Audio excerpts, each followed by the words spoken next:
Welcome to ABC campus. आज हम conceptual framework के टॉपिक में मेजरमेंट ऑफ इक्विटी को डिस्कस करेंगे।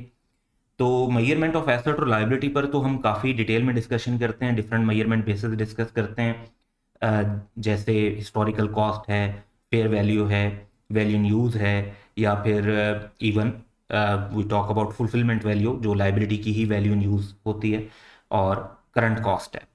तो इक्विटी की मेजरमेंट पर क्या कॉन्टेक्स्ट है? इनफैक्ट जो कॉन्सेप्ट डिस्कस हुआ है कॉन्सेप्चुअल फ्रेमवर्क में, उसके मुताबिक भी और इक्विटी की डेफिनेशन के मुताबिक भी जो इक्विटी है वो डायरेक्टली मेजर नहीं की जाती, इक्विटी को इनडायरेक्टली मेजर किया जाता है।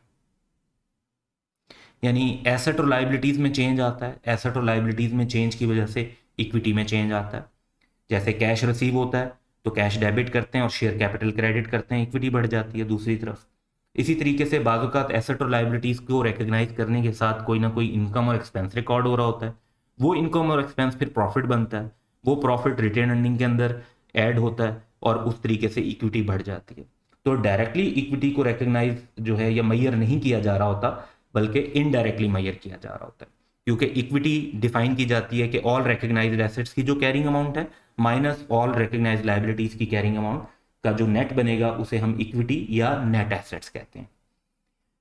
अब यहाँ पर एक चीज़ बड़ी इंपॉर्टेंट है जो कि फ्रेमवर्क के अंदर भी डिफाइन की गई है, और वो ये है कि जो हमारी जनरल पर्पस फाइनेंशियल स्टेटमेंट्स होती हैं उनके मुताबिक जो इक्विटी है वो एंटिटी की वैल्यू को रिफ्लेक्ट नहीं कर रही होती। यानी हमारी स्टेटमेंट ऑफ फाइनेंशियल पोजीशन के अंदर जो इक्विटी का टोटल बैलेंस शो हो रहा है, या even statement of changes in equity के अंदर जो हमारा फाइनल क्लोजिंग बैलेंस शो हो रहा है टोटल कॉलम का इक्विटी में, वो एक एंटिटी की टोटल वैल्यू मार्केट वर्थ उतनी ही हो, ये ज़रूरी नहीं है। मार्केट कैपिटलाइजेशन एक अलग कॉन्सेप्ट होता है कि अगर आपने उस कंपनी को खरीदना है पूरे का पूरा तो वो आपको कितने की मिलेगी, वो तो हम मार्केट कैपिटलाइजेशन कहलाती है। शेयर प्राइस पर share multiplied by total number of share, कि आप सारे के सारे शेयर खरीद लें तो 100% कंपनी की वर्थ क्या है वो आपको पता चल जाएगी। और ये वर्थ डिफरेंट होगी। क्यों डिफरेंट होगी? क्योंकि जो हम कॉन्सेप्ट देखते हैं, हम बुक वैल्यू यूज़ करते हैं। यानी हम शेयर कैपिटल को इनिशियली पार वैल्यू पे रिकॉर्ड करते हैं, बाद में हम प्रॉफिट और लॉस रिकॉर्ड कर रहे होते हैं। मार्केट में जो लोगों की एक्सपेक्टेशंस और परसेप्शन होती हैं वो प्रॉफिट और लॉस से डिफरेंट चल सकती हैं। बाज़-औक़ात एक कंपनी को भी तो थोड़ा सा प्रॉफिट हुआ है, लेकिन अगर उसका फ्यूचर में बहुत ज़्यादा प्रॉफिट्स होने के चांस हैं तो ऑलरेडी एंटिसिपेशन में उस कंपनी के शेयर प्राइसेस जो हैं वो बढ़ जाएंगी। तो एक कंपनी की जो हम इक्विटी अपनी फाइनेंशियल स्टेटमेंट में शो करते हैं वो aggregate market value of equity claim के इक्वल नहीं होती। इसी तरीके से अगर हम कहते हैं कि एक एंटिटी को हम गोइंग कंसर्न बेसिस पर सेल कर दें तो कितने पैसे मिलेंगे, तो इक्विटी इनफैक्ट उसको भी रिप्रेजेंट नहीं कर रही होती, as a going concern sale कर दें। और इवन इफ अगर हम ये कहें कि अगर हम इस कंपनी के सारे एसेट्स को सेल कर दें और फिर उनमें से सारी लायबिलिटी सेटल कर दें तो क्या पैसे बाकी बच जाएंगे, तो इनफैक्ट इक्विटी उस अमाउंट के इक्वल भी नहीं होगी।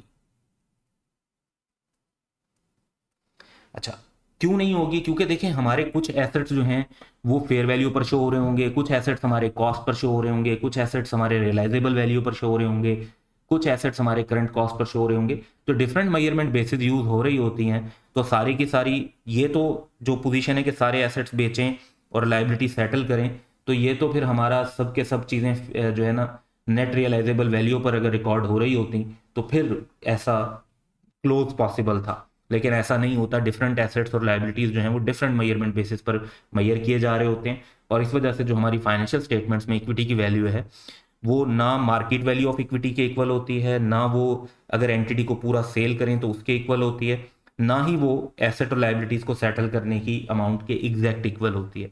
तो एक जनरल आइडिया होता है, मेन हमारा फोकस जो है वो एसेट और लाइबिलिटीज को प्रॉपरली रिफ्लेक्ट करने पर होता है, और इक्विटी जो है वो एज अ इनडायरेक्ट मैयर के तौर पर मैयर की जा रही होती है। तो ये कॉन्सेप्ट जस्ट ध्यान में रखना है। And that's all for today. Have a good day.